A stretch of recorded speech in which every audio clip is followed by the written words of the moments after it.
And thank you for tuning in today's press conference hosted by Councilmember Andrew Lewis. Just as a reminder, if you haven't done so already, please mute your microphone if you are not speaking at the time. I'll turn the microphone over to Councilmember Lewis, and at the conclusion of his presentation, I'll call on reporters who pose their question. They'll have a chance to offer or ask that question directly. So without further ado, Councilmember Lewis.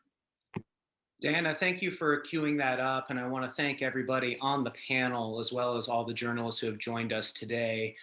First, I want to just run through a list of introductions to the people on the panel. I'd ask them to hold their comments until they're queued up at a part of the presentation, but I am really honored to be joined today by a diverse array of leaders in business, state government, service providers, housing providers, philanthropists, to really kick off this initiative and make 2021 a year of change.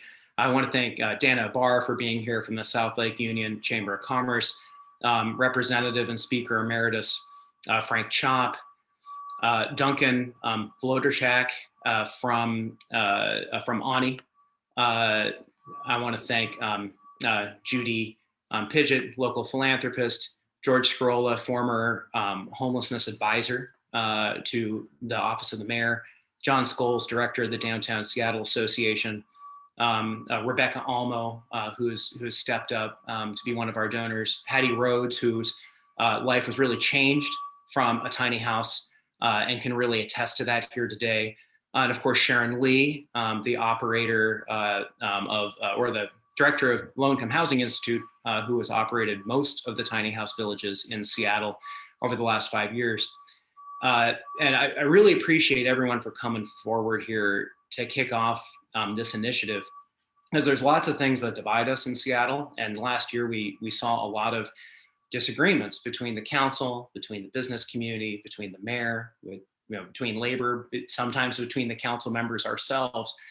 But one thing we can all agree on is that the homelessness state of emergency in the city is worse than it's ever been. And every day in every part of the city, thousands of our neighbors sleep in tents, in vehicles, and in doorways, which is a more acute crisis than ever now that we are in the middle of winter with snow on the horizon. Our parks and right-of-ways in the city have become campgrounds out of the necessity of having such a large population of people experiencing homelessness. And on a daily basis, small business owners have to essentially add outreach worker to their list of responsibilities in interacting with people experiencing homelessness who are desperately seeking help. And we, as a city, have not had the capacity to immediately provide that kind of help.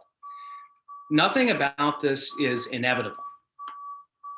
And while all of us might have different positions on homelessness, we all have the same interest in getting people inside into a safe, hygienic, and warm place to stay with 4 walls and a door that locks. And we must also recognize that we can only get there if we can all work together to put aside whatever differences we might have in some of our positions and really focus on that common interest and build some momentum together with some of the solutions that we can all agree on. And that's going to be the greatest challenge of this year, but it can also be the greatest success of this year to engage in a great collective effort. And it's going to take a village to make a village. Over the last few months, my office has been talking to outreach workers, service providers, business owners, neighborhood organizations, park advocates, business improvement area directors, chambers of commerce. I've gone on ride-alongs with outreach workers, with the fire department through the Health One program. And one thing all of us can agree on has been the tiny house villages. And that is why we're here today to talk about an initiative where we can scale tiny house villages, and that's a strategy that can unite us. More importantly than their ability to unite us, as this presentation will show today, tiny house villages work. We have data from the last 5 years showing that they work, that they're highly desirable placements, that people experiencing homelessness accept offers to them, and most importantly, that they change the lives of people experiencing homelessness by providing them the dignity of a place to stay and the support to find permanent housing. I have a slide deck I'm going to run through, and at points during the slide deck, I'm going to invite panelists to jump in and provide some of their thoughts. And Jacob, why don't we kick that up and start that slide presentation going?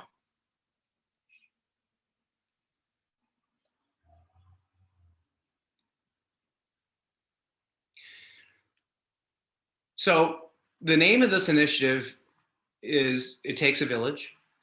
And over the course of 2021, my office is going to be shepherding this process, this coalition, and these recommendations through my committee to continue to drive and build consensus and progress around scaling tiny house villages.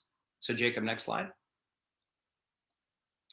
So the first number we start with, and it's a bit of an incomplete number because we are not doing the one night count this year, is the estimate of the number of folks experiencing homelessness who are unsheltered. So while the total number from the 2021 night count was about 8,000 people experiencing homelessness, 3,738 was the estimated number of people experiencing homelessness but who are unsheltered. That number is likely higher. Unfortunately, we don't have a better data point right now, but it's important to start, even if it's imperfect, with that number as sort of a statement of the problem. Jacob, next slide. So in breaking down kind of where we are to sort of meet this gap, this 3,738 gap, the City Council did fund in November to be stood up in 2021, 545 additional emergency shelter beds. That includes 125 enhanced shelter placements, 120 tiny houses, and 300 hotel rooms that'll be operated for 10 months. We also put a little asterisk there. King County, through the Health Through Home initiative, the city's a portion of those units could potentially be about 720, is what we would estimate if it's proportional to funding. So putting it all together, we could have, under the current planning, 1,145 additional shelter spaces. That still leaves us a gap. Here, if you go back, Jacob, sorry, that leaves us a gap of 2,593. So we still have some work to do to make sure that we can have a very visible and real impact. Jacob, next slide. So the solution is we want to scale the city's existing tiny house village system from 8 villages with a total of 294 tiny houses to about 20 villages and 800 tiny houses. Jacob, next slide. So first, just a little bit of background on tiny houses. For those who are unfamiliar, tiny houses are not permanent housing, and that's very important to emphasize. They are emergency shelters that combine private individual small houses with communal hygiene and dining facilities. So folks have privacy, they have warmth, they can lock the door, but the hygiene facilities and the dining is done in a communal way. They don't end homelessness on their own. Only permanent housing can do that. But they're highly effective at immediately giving people an offer of shelter that is an alternative to living in an unsanctioned encampment or in a vehicle. Jacob, next slide. And just to sort of demonstrate the continuum of kind of how that process works, it's an interim shelter option in between permanent housing and living in unsanctioned encampments. Jacob, next slide. So it's also just important to point out that we have 5 years of data, so that we aren't advocating necessarily a new system. We're advocating expanding and scaling an existing system we've had for 5 years. So tiny houses over the last 5 years have served about 2,800 people. The average of 8.3 people per tiny house in our system. And they're 41% of the folks that get into tiny houses move on to permanent supportive housing, which is more effective than enhanced shelter and overnight shelters in terms of that rate of transition. It's important to point out, we're not saying we should only do tiny houses. We need to be doing the hoteling. We need to have the enhanced shelters. Different things work for different people. But tiny houses are definitely one of the things that we can reach into the system and scale based on this demonstrated success. So I want to take just a moment here to queue up Hattie Rhodes, who has joined us. who is a former tiny house resident. And I just want to give her the floor to speak to her experience, to speak to what her journey was like in transitioning through a tiny house, just to really illustrate, because we can have all the data on slides that we want, but fundamentally, this is about making sure that we have people-centered strategies. And I wonder if Hattie could speak to that before we move on. So Hattie, I want to hand the floor over to you.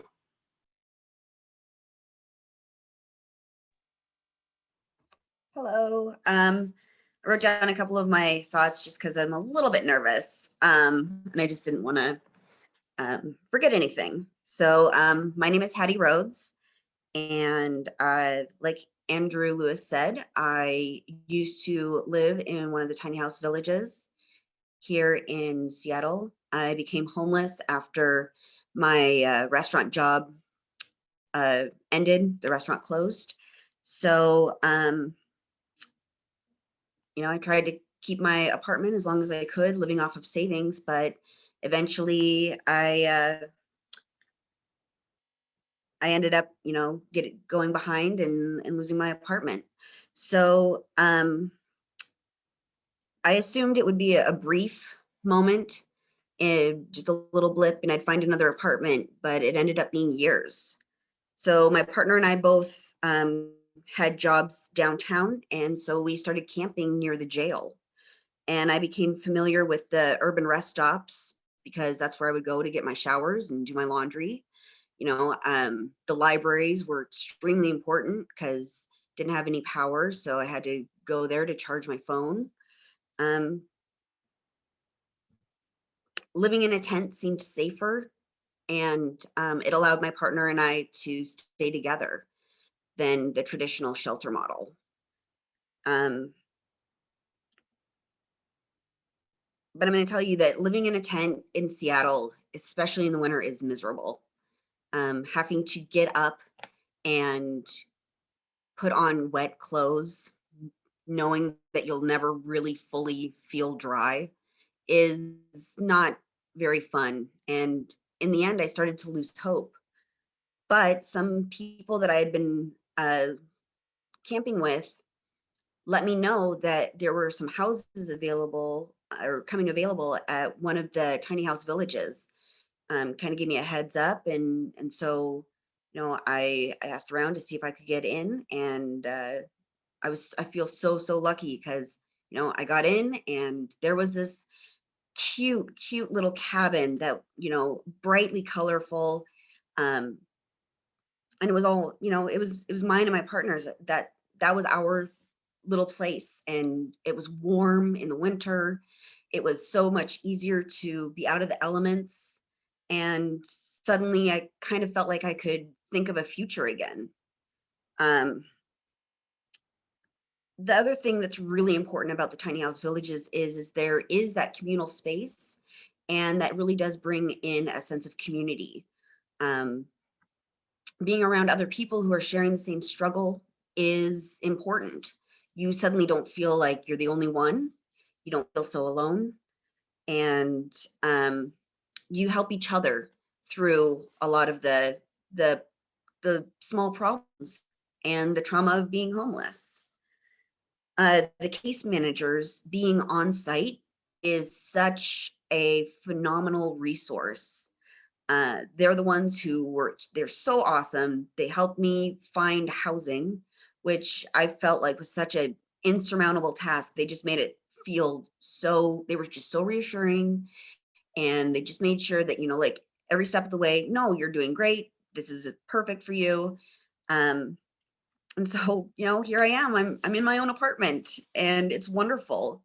But about 3 months of being in my apartment and not having that sense of community, I really missed the village. And so I was really excited when I had the opportunity to actually apply for a job and work at a village. And that's what I'm doing now, so that I can speak to my own experiences to the people who are coming in. I understand, hey, this is a great opportunity, but I understand that you're scared because it's a change.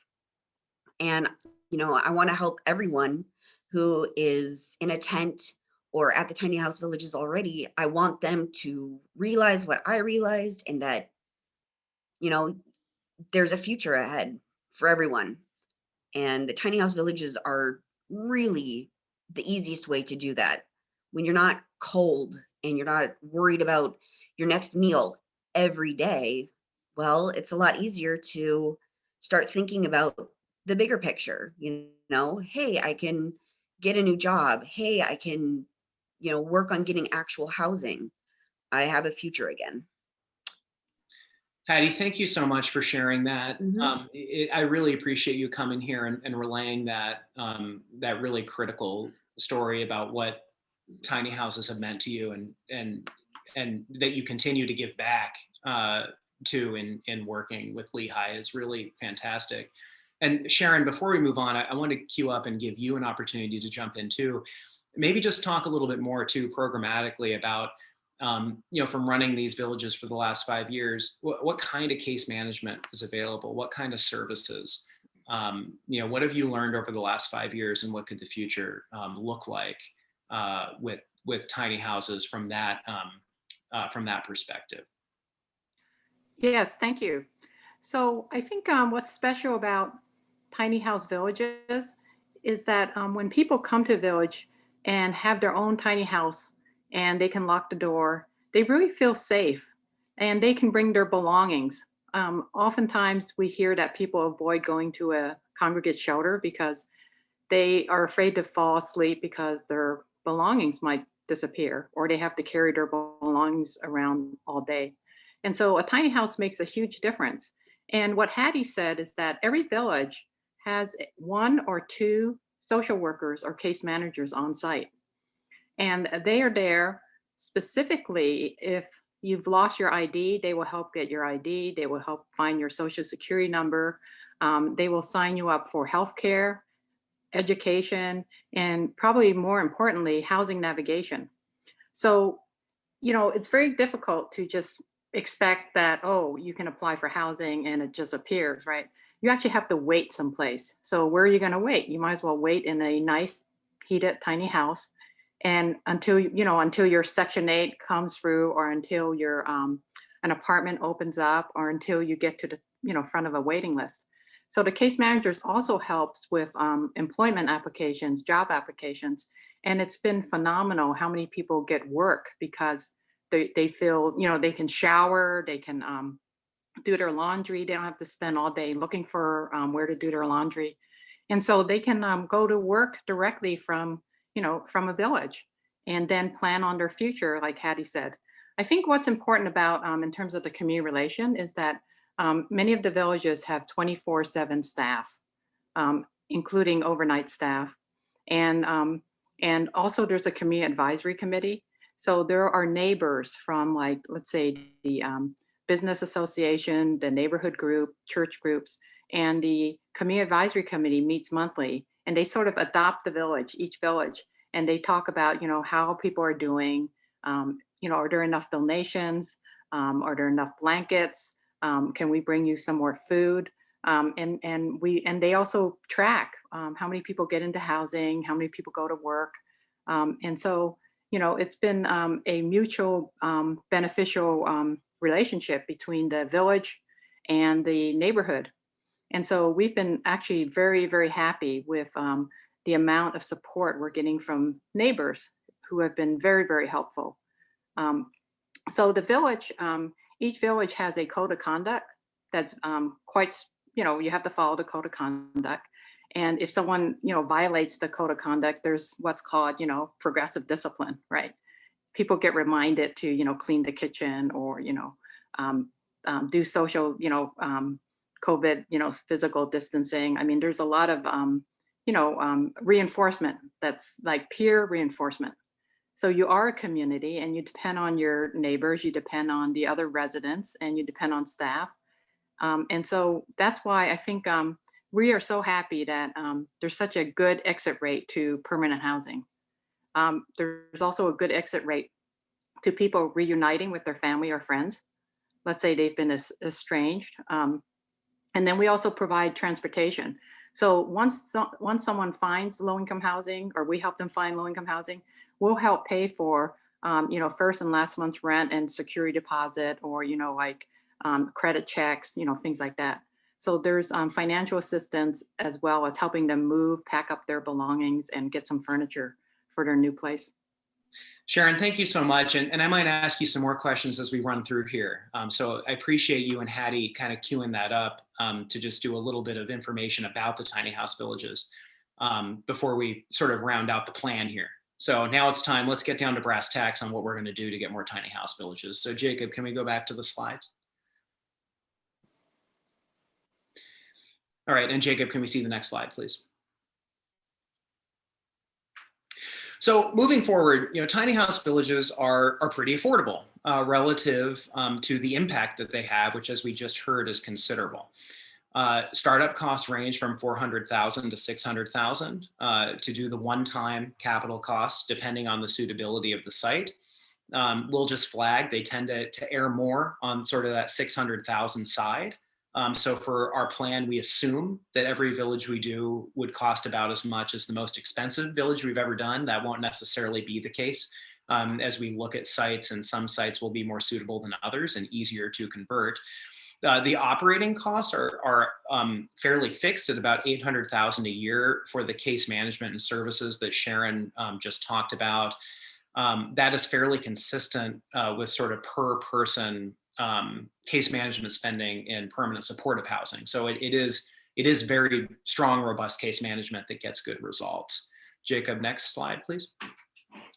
So according to our central staff, if we were to get 480 additional tiny houses, which would bring us up to an 800 total, given where we currently are, we estimate that would serve 720 people over an 18-month period.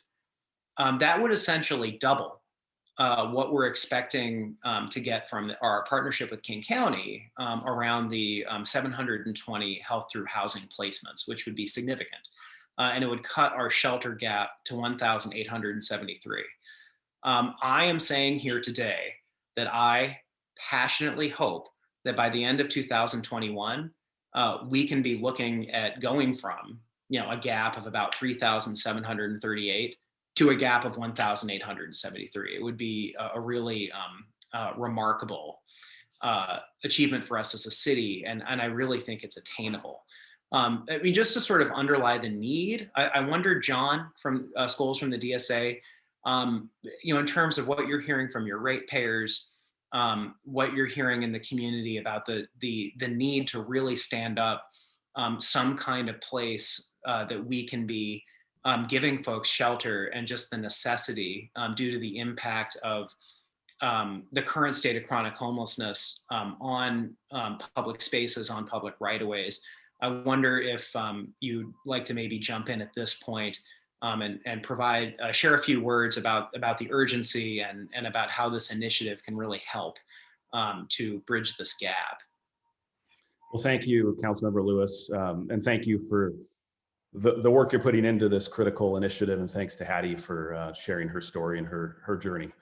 I don't think I have to put a fine point on the crisis that we face, not just downtown, but really across our city, where too many people have nowhere better to turn right now than an alley or a wet sidewalk or a park. Whether you're downtown or on Capitol Hill or up in Ballard, we have a silent and very visible humanitarian crisis. And we're 5 years into a state of emergency on homelessness within the city of Seattle. Clearly, we need more options and better alternatives, safer and healthier places than the alley, the sidewalk, and the park. As a city, we owe it to our fellow Seattleites to do better than what we are doing now, particularly as we are now in winter. So I commend this effort of standing up some alternatives, building on a model that we're familiar with in the city, as Councilmember Lewis noted, where we've got very good data after 5 years of experimenting with this type of effort with the great work of Lehigh and Sharon's team. And I would just speak from the perspective of our organization, who manages and funds a homeless outreach team in downtown Seattle, a team of 8 people with mental health professionals and case managers. And when I talk to them, they say this is an alternative that our clients And the people we are engaging with that now are on the streets, they will utilize it. They will access these tiny homes. And we believe we can make a big difference. So I commend this effort. This is just the type of response that we need to the crisis on our street. We need to embrace every option, every alternative, every tool in the toolbox, including permanent supportive housing. But I appreciate the effort that's gone into this, and thanks for the opportunity to join you today, Councilmember Lewis. John, thank you so much. I really appreciate you sharing that. And I really appreciate you highlighting the critical role DSA plays with the Metropolitan Improvement District and REACH and the outreach efforts that DSA funds.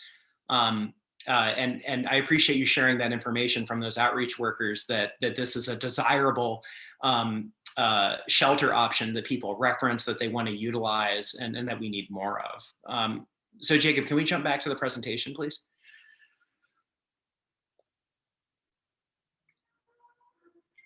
And can we go to the next slide, please?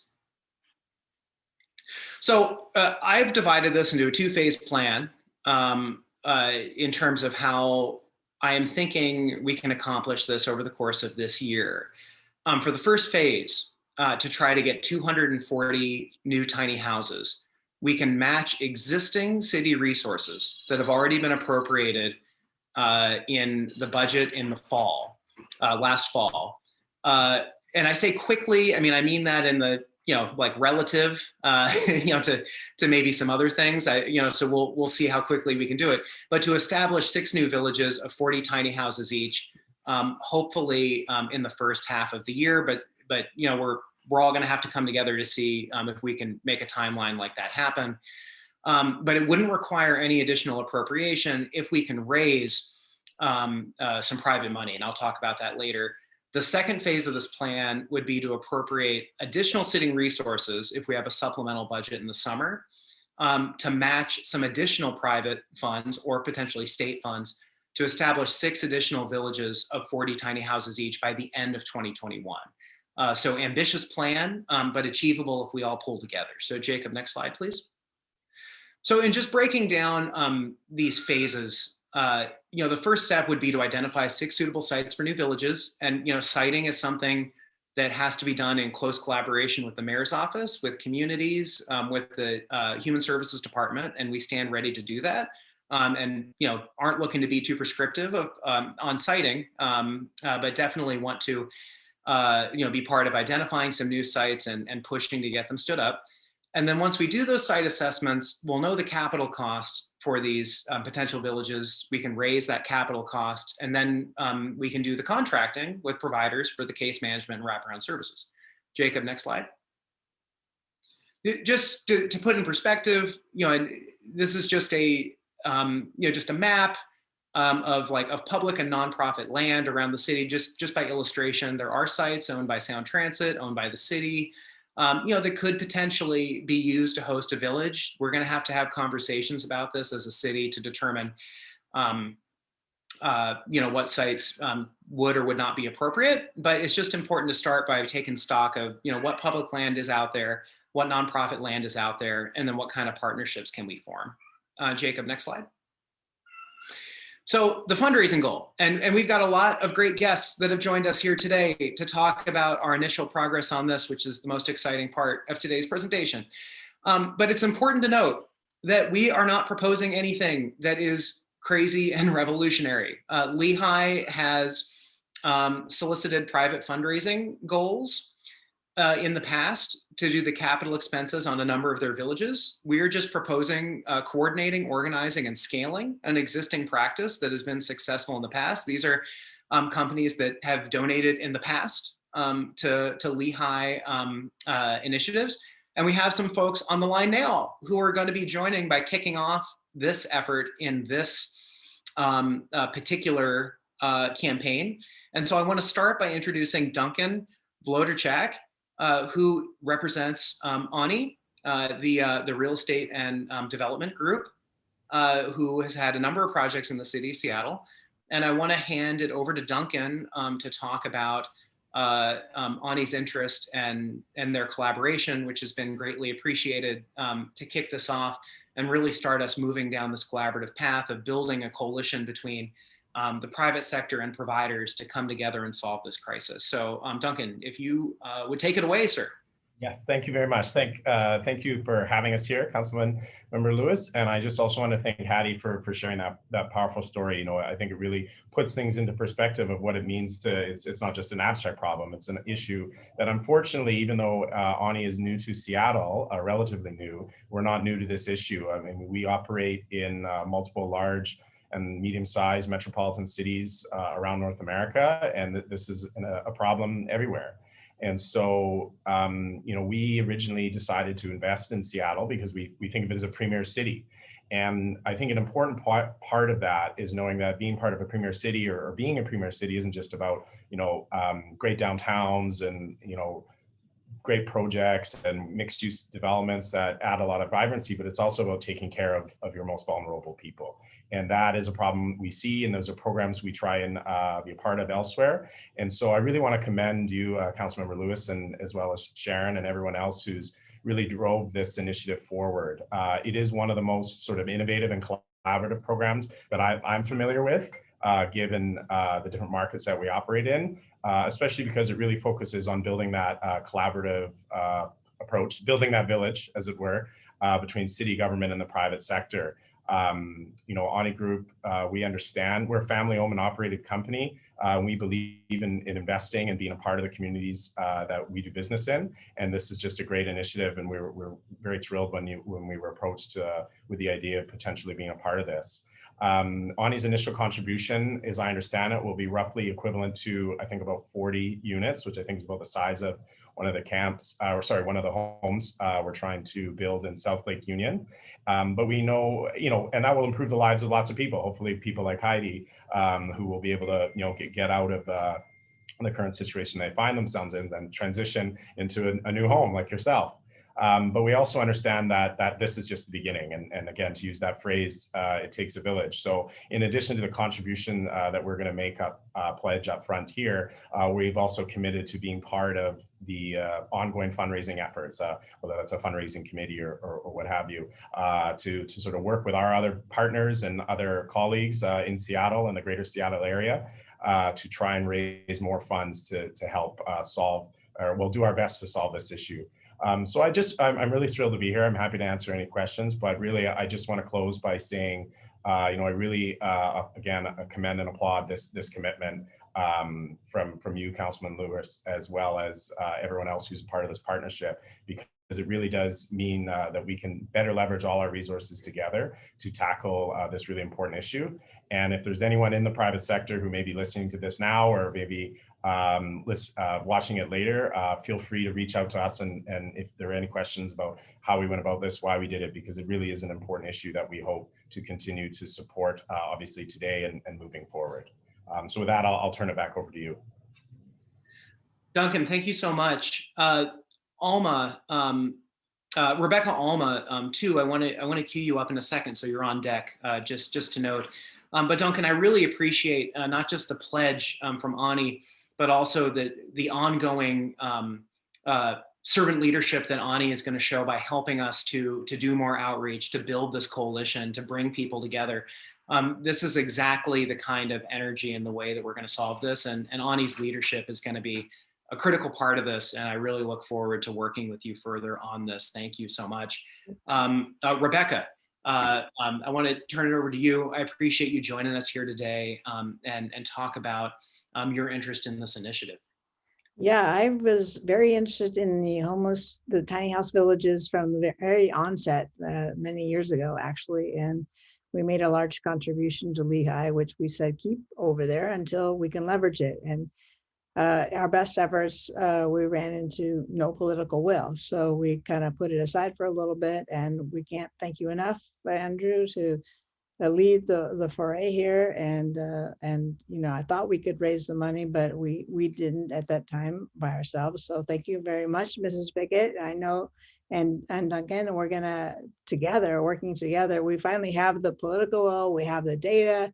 We know tiny houses work, they're very efficient, and they give back people their dignity, Haiti, that you so well deserve. We wouldn't treat a dog like this, no offense, Haiti, but come on, we've got to do something here. We're spending money and we're wasting it. And that's what I've tried to explain to the city. And George has been there, Scarola, through the thick and thin also. So we finally have momentum going here. We can pull ourselves together. I pledged myself to work full time to make this all happen. I look forward to meeting all the the givers of this incredible initiative, because we can get people off the street and it can be a win-win for the people of Seattle, and finally give a helping hand to the people who really deserve it, who by themselves will never get there. Rebecca, thank you so much. And your comments kind of queued up Judy. So I want to give Judy an opportunity to jump in too, and follow along here. So Judy, I want to turn the floor over to you. Thank you so much, Councilmember. I'm in awe of the fact that if I have a house that I live in, that I have the opportunity to provide housing for others. I cannot see being in a house and then doing nothing to change it. And it looks to me, the tiny homes allow for safety, for equity, and for community within the tiny home village and within their community, the larger community surrounding them. So I'm really excited. I've loved tiny homes before. I have friends who have been in them. I hope many others will join me. And after talking with a number of people, I know I doubled what I was going to give. So I hope that that's the experience that you find for many. Thanks for giving me an opportunity to do this. Oh, thank you. No, I really appreciate you joining us this morning, and really appreciate your work in convening here. Do we still have Speaker Emeritus Chop on here, or did he have to go back to session? Jacob? I don't see him on the line. Yeah. No, that's okay. That's one of the consequences of going a little late. But I do appreciate Representative Chop's collaboration on this, and I know going forward, he will be a big part of this initiative in the coming weeks as we discuss ways we can collaborate with the legislature. So Jacob, why don't we go back to the slides?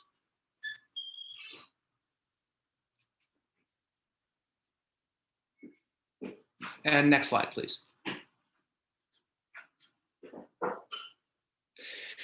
So if we're able to reach these goals of getting the one-time support for the capital expenses and to raise money from the private sector and possibly from collaborations with the state, the city can use the entire 4.2 million that we appropriated in November of last year for operations.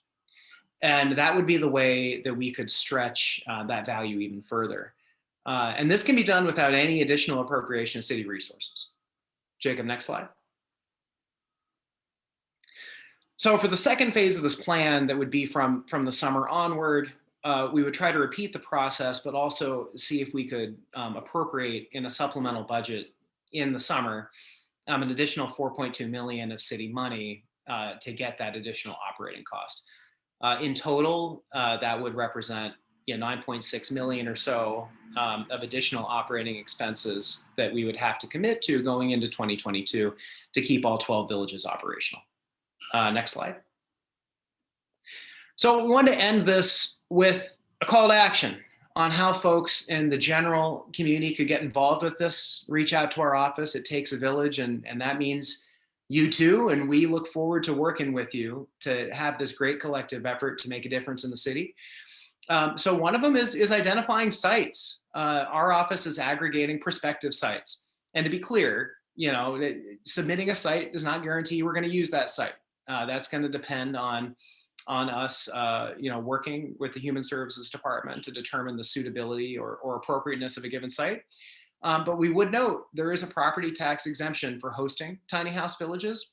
And if you are, for example, a private developer who is going to develop a parcel of land in maybe 4 or 5 years, but you don't have any interim use, we want to hear from you. We want to work with you. There might be a way that could be a game changer here and provide us a way to come together and temporarily use an interim space or use a tiny house village as an interim use for that space.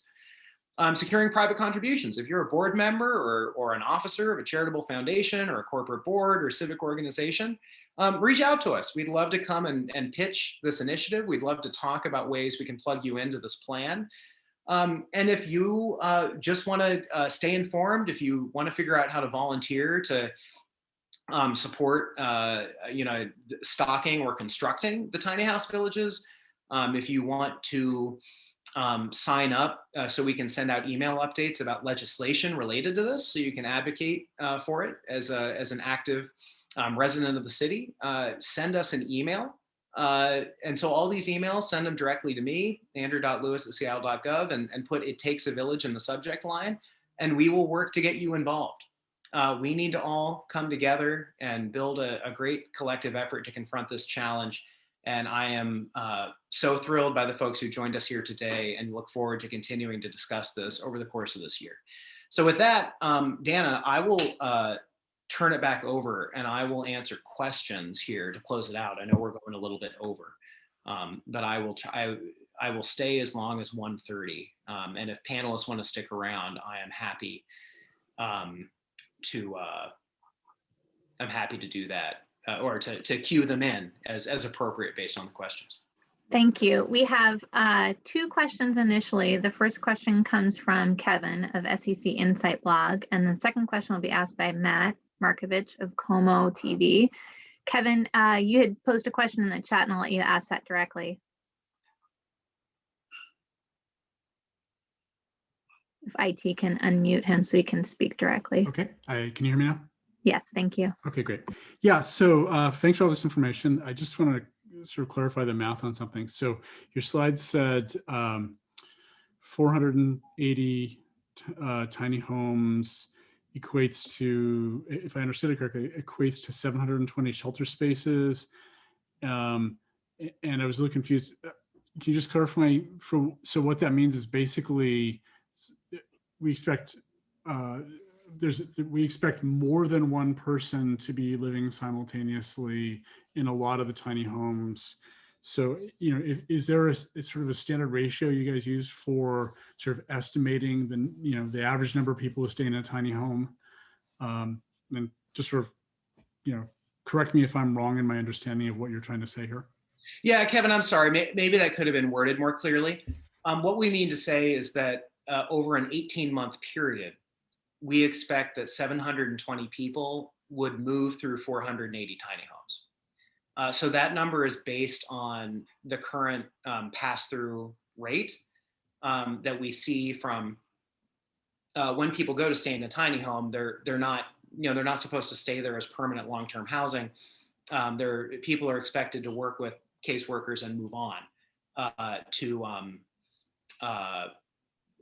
permanent housing of some kind, be it in the private market or permanent supportive housing. So that's what that's reflecting. It wouldn't be 720 all at once. It would be over an 18-month period. We would expect 720 people to take advantage of it based on past pass-through. And that is based on the analysis of the council central staff. Okay, so then for your shelter gap analysis, it's not really 720, right?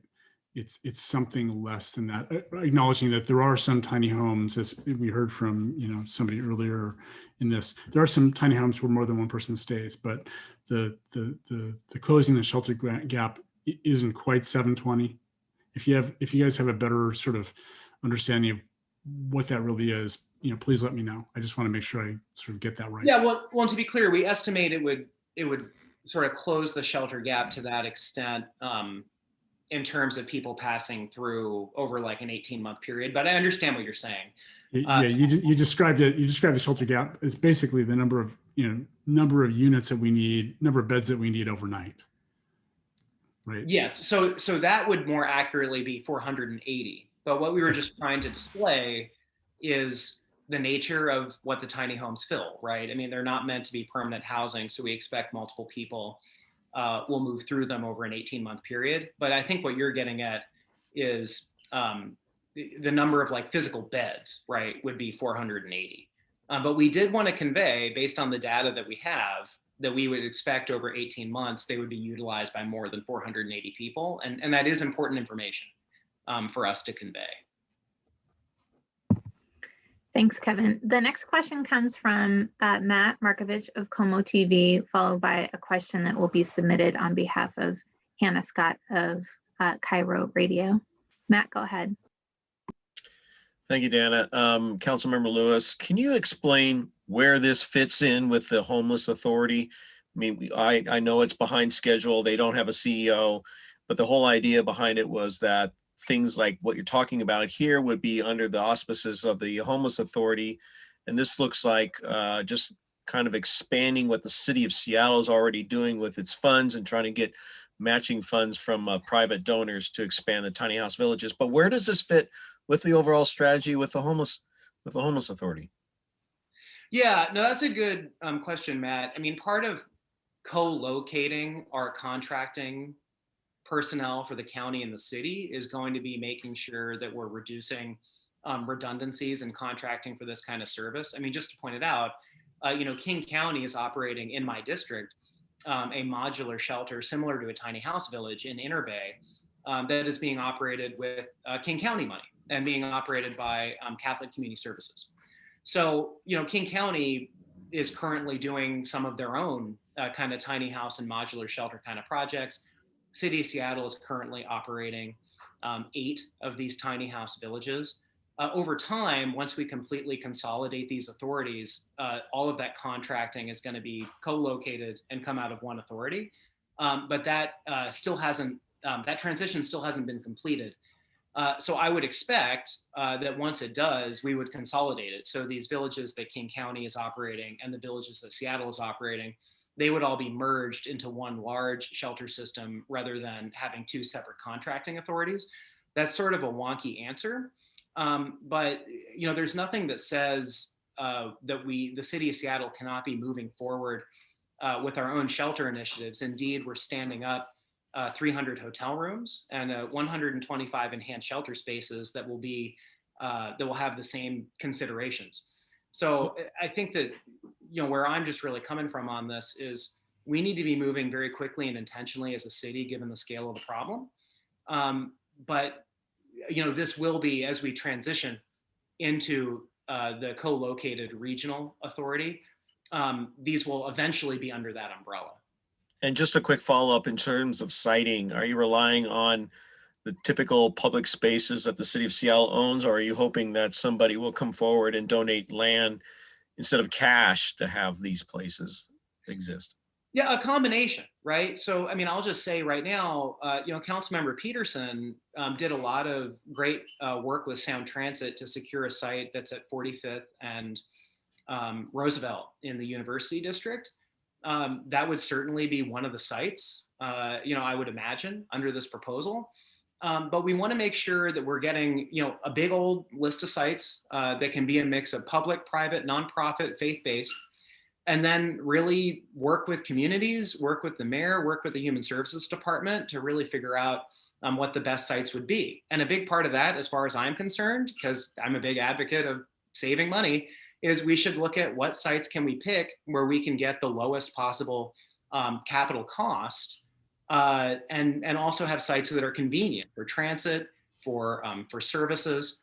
And so I think the more potential sites, the better for us to really sift through as a council and a mayor to see, what placements will ultimately make the most sense to pick, under my proposal, the potential of getting 12 sites.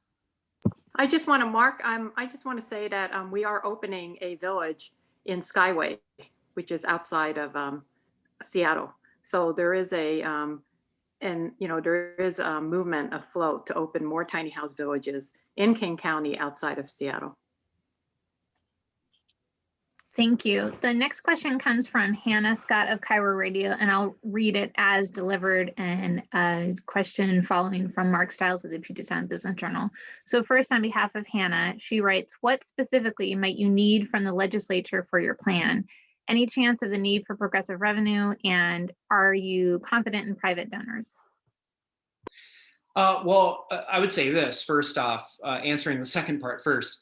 I am confident based on the massive interest that this initiative has received as we've gone around doing this PowerPoint over the last month and a half from people who really want to stand up and be part of the solution, that really want to come forward and do something to invest in something that's positive that we can all agree on, and just really start making the progress.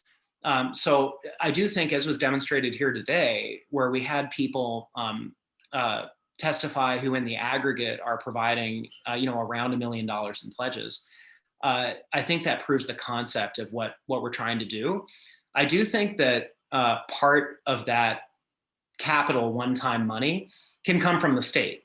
And I don't necessarily envision that inherently requiring new revenue necessarily. It would be a capital budget add. But we're going to work with state leaders to see, now that we have this initiative out there, if we can attract some kind of investment to do the one-time capital costs to get these tiny houses going.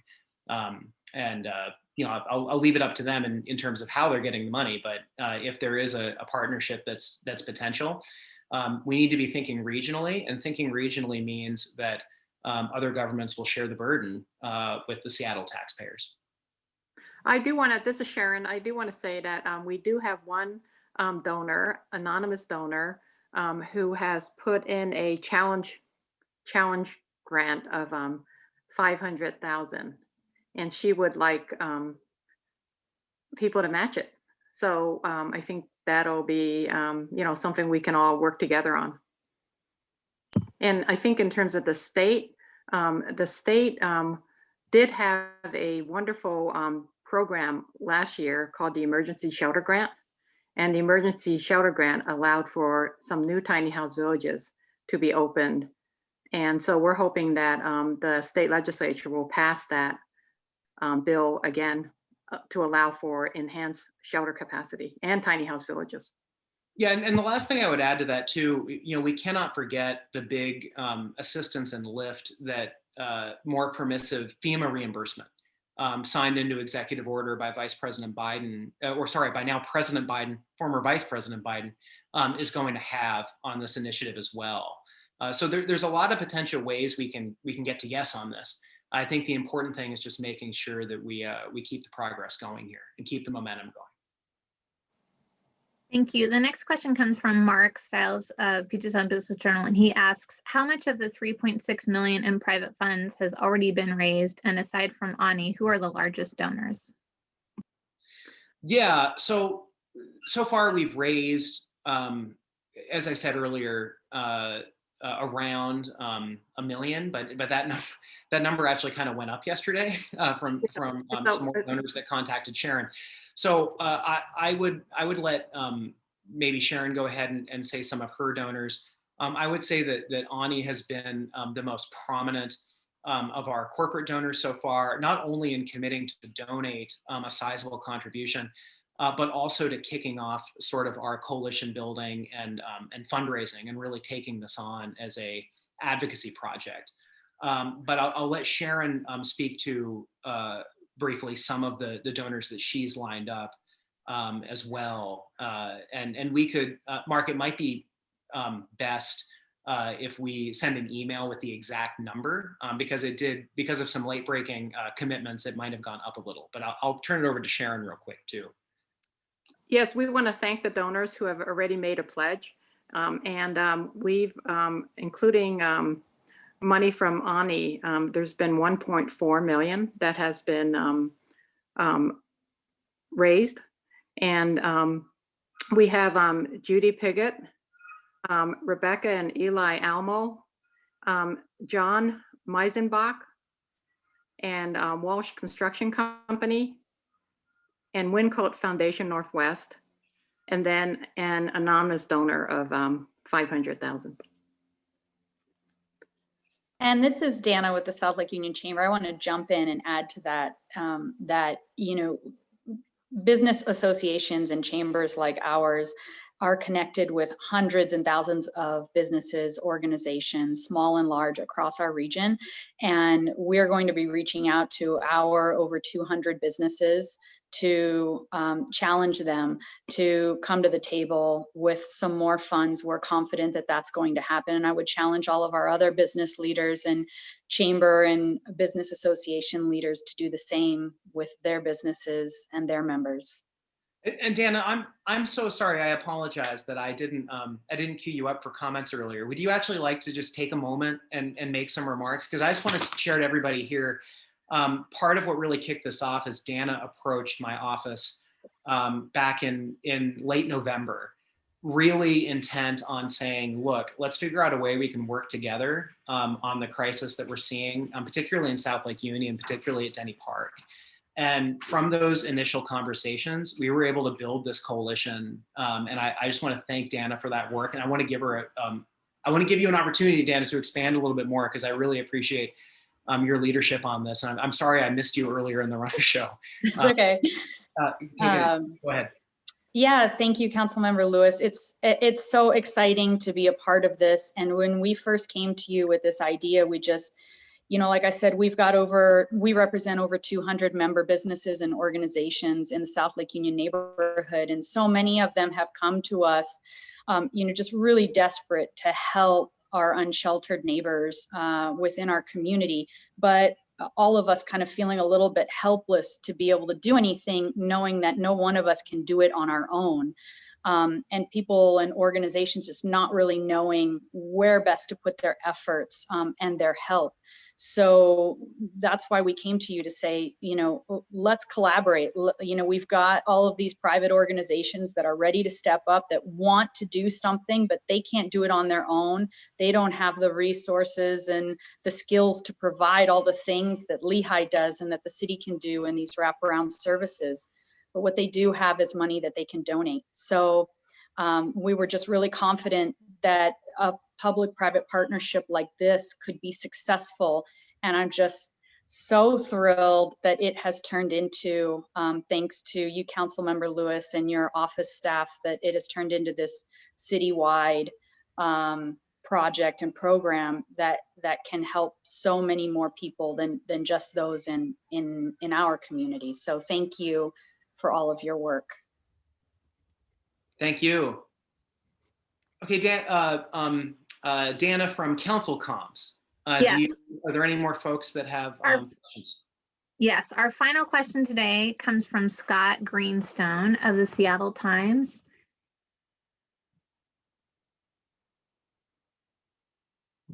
Scott, if you want to unmute yourself and you can ask your question directly. Hey, thank you. Can you hear me now? Yep, we can hear you now. Thanks. Great. This is a question either for Andrew, maybe for both Andrew and Sharon. Are people donating to Lehigh when they donate to this campaign? Because this seems like a fundraising call for Lehigh, especially after recent minutes. And I know that this public spending has not yet been allocated to Lehigh. Can you address concerns that the public part of this funding, which has to go through an RFI, has essentially been earmarked for Lehigh? Well, Scott, I mean, the first thing I'm going to say is that we're proposing building an awful lot of villages. And we've been talking, you know, we've had Lehigh participate in this panel today because they're the current operator of the current tiny house village system. And we want people to be able to empirically speak to this. I mean, you're right. Like, I can't speak to who the RFPs will be awarded to, but if we're building 12 of them, you know, I think that there could be the capacity to mix and match between providers. I mean, you're right. I mean, this is something where we're going to have to see where we finally land with the city on this. But I think it's important to note that there could also be scope here in any scenario to expand current villages that are operated by Lehigh. I mean, the Myers Way, Camp Second Chance, and the Inner Bay Safe Harbor Camp, which is in, or village, which is in my district. Both of those could be expanded to the point where that would essentially be an entire village where, you know, these donations could be applied to those kinds of expansions. So I do think it's important that we just keep everything on the table. You know, I think that that's definitely something that is going to have to be discussed as we're going through this initiative. Yeah, hi Scott. So I think to the extent that people, private foundations or individual donors want to make a donation that's tax deductible, then, you know, I think giving a grant or making a pledge to Lehigh it will be tax exempt because we're a nonprofit tax exempt organization. So in that sense, you know, we have been historically raising money and getting pledges and getting donations from lots of people. Lots of people are donating $2,500 for a tiny house, which is the cost of materials, or even half a tiny house. And then I think what Councilmember Lewis has done, that he's basically challenging people to scale up tremendously. And so I think his vision will have such an enormous impact that it will be really, really good for the community. Councilmember, that's all the questions we have today here at 1:30. If you'd like to close this out, you're welcome to do so. Yeah, I'm happy to do any follow-ups if there's questions that weren't answered during the session later this afternoon. Appreciate everybody coming here. I really want to thank the panel. You know, I want to thank Duncan from Ani and getting this initiative really kicked off, and the willingness to continue to convene and really drive a fundraising drive. You know, appreciate, you know, Sharon for the work that she's done in setting up the system that we currently have. Dana Barr for being the real spur that sort of was able to get this going and start building this coalition. And you know, all the other folks that definitely intend on an ongoing basis to provide updates on this initiative over the course of this year. It's just important that we all really stipulate that it's important to come together. Business has to be at the table and can be a great civic partner. And together we can overcome this by putting first shelter and engagement, by leading with compassion, and by really making sure we're bringing all of our assets as a community to the table. So appreciate everybody coming here. This won't be the last press conference on this. We're going to continue this work throughout the year. So, you know, thank you very much. Can I just say something quickly? Thank you very much, Councilmember. It is very breathtaking to have this initiative, this very potentially successful public-private partnership. And Haiti, help is coming. We're going to get people off the street. We're going to clean up our city. We can do this. It's not hard to do. Everybody wants to help. Everybody wants to give something to this. We just got to make it happen. So I'm ready for the next meeting. All right, guys, thank you so much. Everyone, please stay in touch. I got to get ready for the council meeting here at 2. And let's just keep the momentum going. Okay. Let's have a great 2021. Thank you. All right. Bye, babe. Thank you, everybody. Thanks all.